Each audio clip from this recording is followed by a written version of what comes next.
Control valve actuators control fluid in a pipe by varying the orifice size through which the fluid flows. Control valves contain two major components, the valve body and the valve actuator. The valve body provides the fluid connections and a movable restrictor comprised of a valve stem and plug that is in contact with the fluid that varies the flow.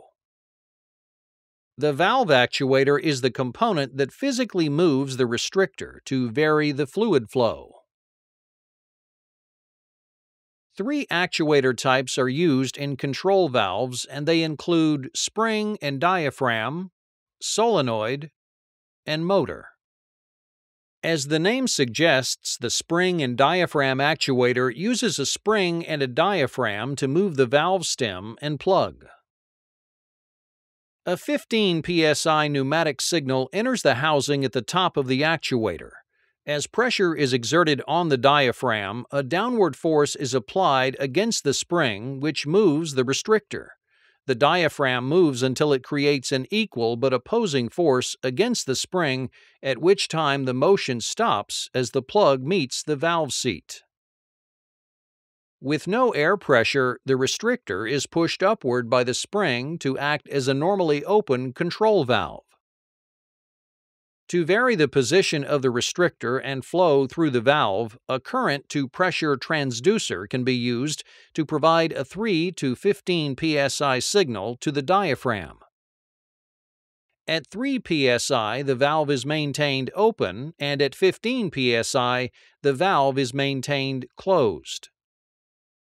Pressures between the 3 to 15 psi range proportionally change the flow of the valve.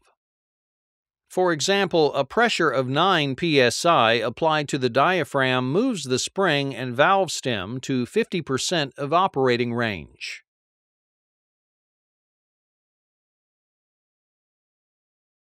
For on-off control of the valve, a solenoid is used to actuate the valve to a fully closed or fully open position. Applying current to the coil generates a magnetic field that moves the plunger downward against the return spring. With zero current applied to the coil, the spring pulls the plunger upwards to the fully open position for a normally open state control valve. Another method for variable valve positioning uses a motor and is referred to as proportional control mode. Using a gear motor attached to the valve stem, a servo amplifier provides a DC control signal that moves the valve to the desired position. Feedback is achieved with a wiper arm attached to the valve stem that sends a signal back to the servo amplifier where the position is monitored. The servo amplifier drives the motor until the control signal is equal to the feedback signal.